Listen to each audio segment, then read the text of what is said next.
Ito guys, ang aming buena mano ngayong umaga. Ayan. Buena mano, magandang kalakal, madami-dami.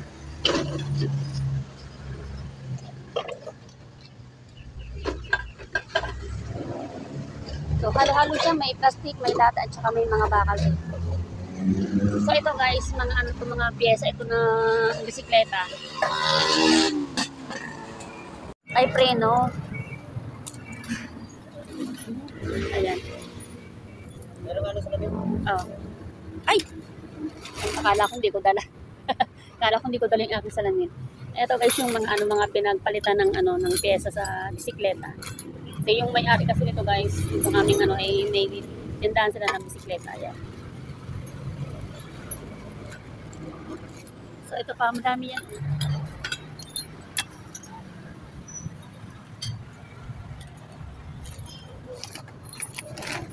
Ito pa. Dami.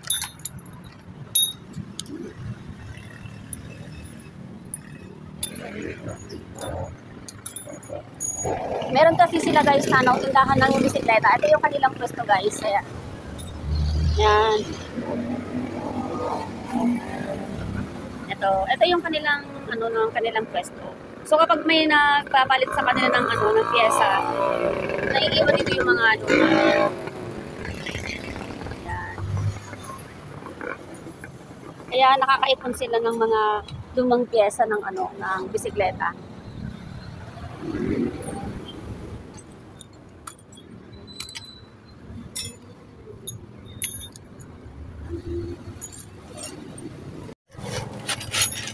Yan guys, so kailangan siyang ibuhos para mapili kasi may mga may mga goma. Oh, ang daming langgam. Langgam na maliliit na kulay itim. Kailangan natin piliin diyan yung mga piyesa. Tsaka yung mga goma kasi guys, yung kagaya nito. Yan, hindi kasi pwede yung mga ganito. Yan, yung mga kasamang goma niyan ay tinatanggal. So, kailangan natin tanggalin. Tsagaan natin siyang piliin. Dami, nilalanggam na.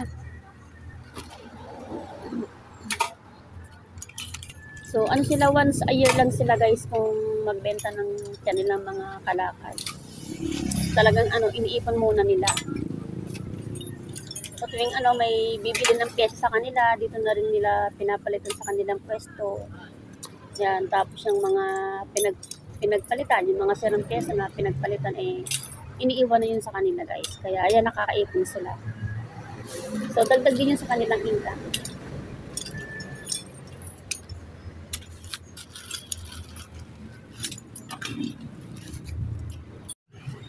Ang bigat.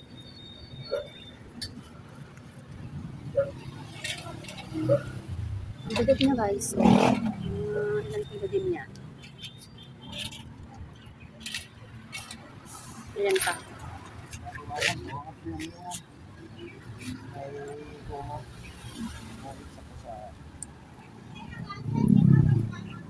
Meron na ilan? 37 na yan, no? 37 na yan. Ang liliit. Sayang yan. Yung mga tornilyong maliliit. 30, yan, 38 na. Tapos ito pa. Ito natin. 40? 29 lang yan. Gawa nang may goma. Oo, sige. Isipin niyo yun guys, sa loob ng isang taon, yung mga pinagpalitan ng sirang piyesa ng bisikleta is nakaipon sila ng 40 kilos. So, malaking bagay din yun sa kanila guys. Ito pa, bukod pa dito, ito pa yung, titimbangin pa natin ito kung ilang kilo din ito.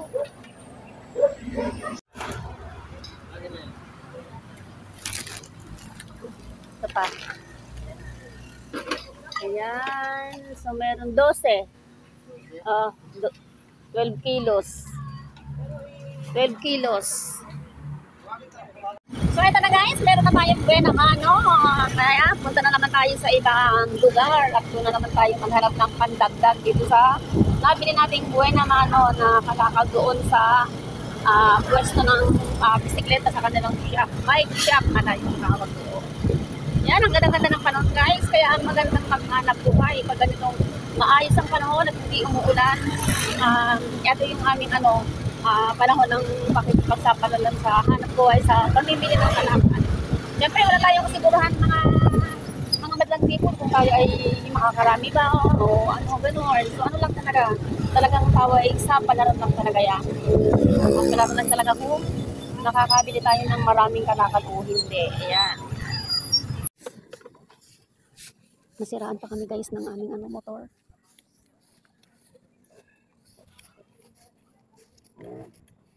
Ayaw na naman umandar.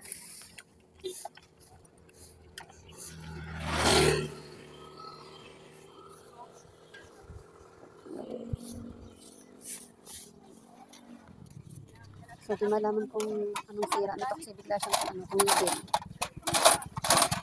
Tumigil na naman ito. Ito na naman ito na namin pag ganitong nasisiraan kami sa paghahanap buhay habang kami ay mag-iikot. So, wala siya guys kuryente yung pag in-start siya, wala siyang kuryente, wala siyang spark.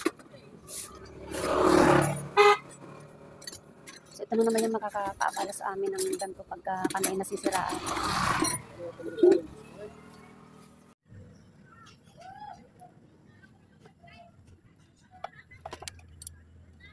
Kaya sumabit, hindi nalaglag.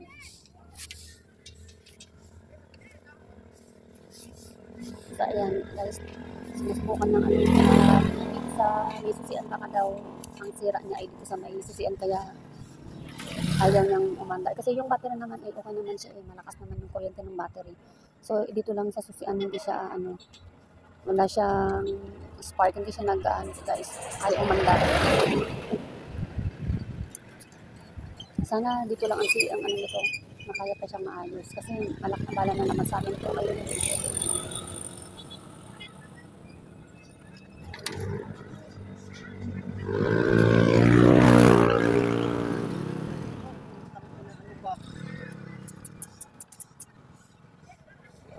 Ali rings pa. Ali rings? Ayun lang, ali rings pang kailangan. Wala pa man din tayong ali rings. Hirap yan pagka walang kompletong tulos na dala.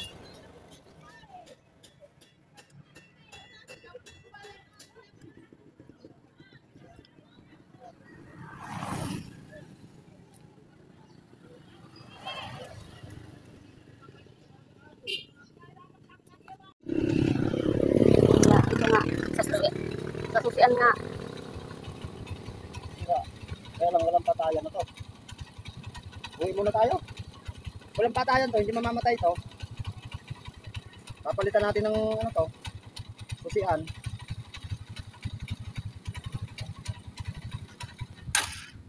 Namatay.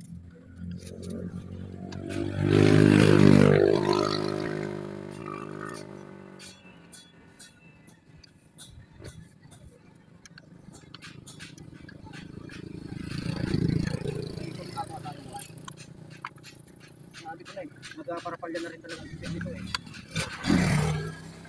Bibili tayo ng susian. Ano yan? Gaano ba yung 160 yata yan? O, di dyan kung mabibilan tayo ng susian. Pwede. Pumili na lang tayo dyan.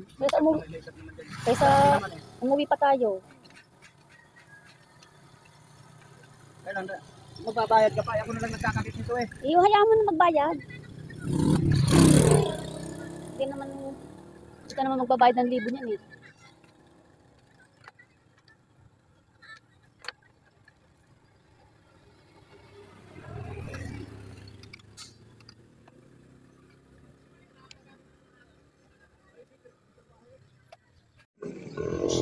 Ay salamat, na rin kami. Makakapuloy na rin kaya lang kailangan palitan ng susian.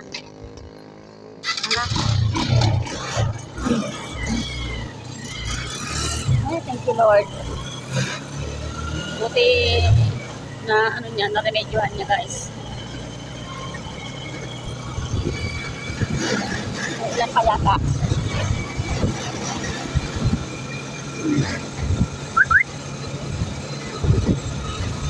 Naampun pa. Ayan o. Kalbote! Ano ang ulap? makapal na naman ang ulap guys. Ayan, kaya umaambon siya. Makabote! Ay, salamat sa Diyos. Okay lang na kami kulanin. Basta yung motor namin ay maayos.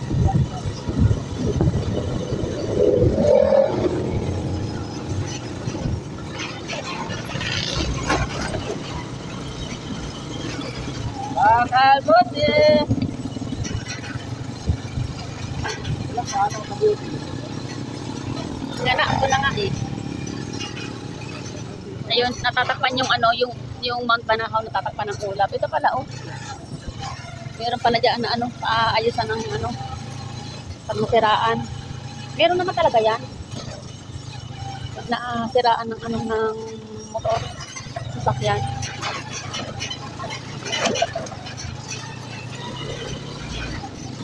Malakas ang ulan. Ang sama na ng daan dito eh. Pangit na oh. Nasira na yung Makabote! nasira na yung semento ng kalsada eh. Pangit ang daan ng tabo. Aalog-alog tayo nito. Ay,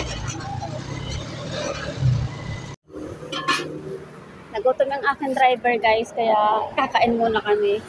So yung akin ay itlog na lang kasi titipid ako. Kailangan ko magtipid. Sasalo na lang ako sa iyo. Kailangan ko magtipid guys. Yung, okay lang yung ano, yung driver ko yung ano, yung mabusog. Tapos ako makikisubo na lang ako sa kanyang pagkain. Akin yung itlog pa hingi. Okay na sa akin tong itlog.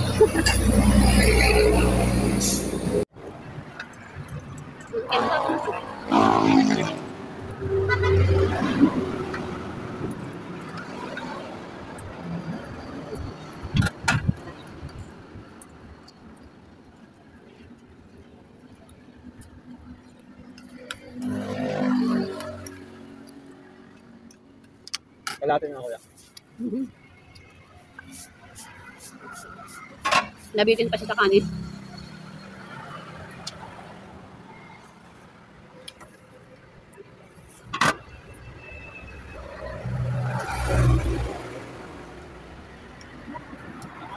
Yan.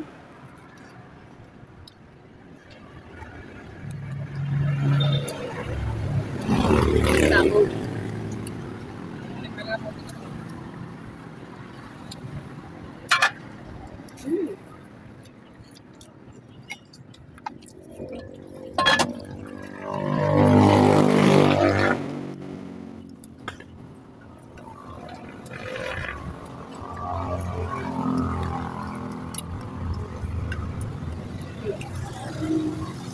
Okay na. Cold na. Yan.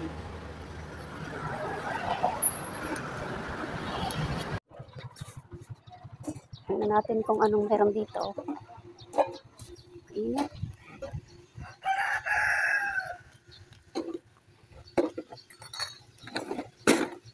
Yan lang. Ay, 2 sako.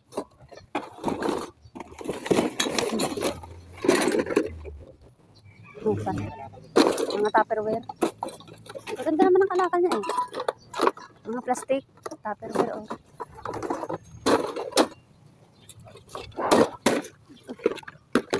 Patong-patong kayo. Mga tupperware. Kahit i-4 mo to. Kung may halos ito, may mga halos. Oo. Yata kakasya. Hindi kasi sa isang lagayan. So, eto na guys yung napamili namin lahat ngayong umaga. Yan. So, kahit pa paano naman, napuno-puno naman yung aming tricycle. So, kahit kami nasiraan guys, madami-dami rin yung napamili namin ngayon. Oo, baba nga eh. Yan. So, yan guys ang aming aayusin na naman ngayong hapon. So, tapos na kaming kumain ng tanghalian. So, ito na mag-start na kami na ibaba lahat ng napamili at ito ay amin ang aayusin.